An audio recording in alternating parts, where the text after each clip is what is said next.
Christianity అనేది America వాళ్ళ మతం అని, క్రిస్టియానిటీ అమెరికా నుండి భారతదేశం వచ్చిందని చాలా మంది మాట్లాడతారు. 14వ శతాబ్దంలో కొలంబస్ అనే వ్యక్తి అమెరికాను కనుగొన్నాడు. అప్పటి వరకు అమెరికా లేదు. భారతదేశానికి యేసుక్రీస్తు ప్రభువుని పరిచయం చేసింది ఎవరంటే అపోస్తలుడైన తోమా గారు. ఆయన మొదటి శతాబ్దంలో భారతదేశం వచ్చారు. యేసుక్రీస్తు ప్రభువారు శిష్యులందరూ కూడా ఎవరెవరు ఎక్కడికి వెళ్లి సువార్త ప్రకటించాలని నిర్ణయించుకోవడానికి చీట్లు వేసుకున్నారు. భారతదేశం ఎవరు వెళ్ళాలి అని చెప్పి చీట్లు వేసుకున్నప్పుడు తోమా గారి పేరు వచ్చింది. తోమా గారు జెరూసలేం వచ్చినప్పుడు అక్కడికి పర్షియా రాజైన గోండోపరస్కు ఒక భవనం కట్టడానికి మంచి బిల్డర్ కావాలని ఒక వ్యక్తి చూస్తున్నాడు. అప్పుడు అతనికి తోమా గారు పరిచయం అయ్యారు.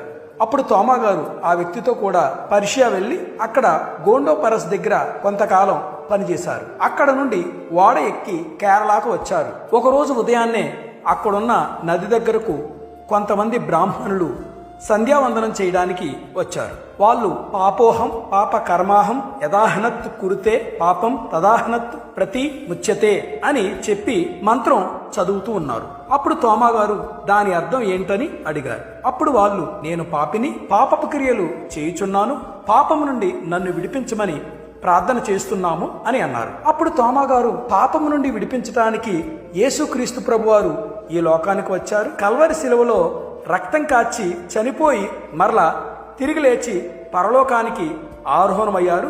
నేను ఆయనతో పాటు ఉన్నాను, ఆయన అంగీకరిస్తే పాపాలు తొలగిపోతాయని చెప్పారు. అప్పుడు వాళ్ళు, మాకు చాలామంది దేవుళ్ళు ఉన్నారు, మేము అంగీకరించము అని చెప్పారు. అప్పుడు తోమా గారు, మనం ఒక పందెం వేసుకుందాం, మీరు గనక గెలిస్తే నేను మీ భక్తిని అనుసరిస్తాను, నేను గెలిస్తే మీరు యేసుక్రీస్తు ప్రభుని దేవుడిగా అంగీకరించాలి అని చెప్పారు. అందుకు వారు సమ్మతించారు. మీరు నీటిని పైకి ఎగరవేసి ప్రార్థన చేస్తున్నారు కదా, అప్పుడు ఆ నీళ్లు అలాగే పైన ఉండిపోవాలి, అలాగే మీరు నీళ్లు తీసిన చోట గొయ్యి ఉండాలి అని చెప్పి అన్నాడు. అందుకు వాళ్ళు అలా చేయటానికి ప్రయత్నం చేశారు, కానీ వాళ్ళ వల్ల సాధ్యం కాలేదు. అప్పుడు తోమా గారు ప్రభువుని ప్రార్థించి నీటిని తీసుకుని పైకి ఎగరవేయగా ఆశ్చర్యరీతిగా ఆ నీళ్లు పైన ఆగిపోయాయి.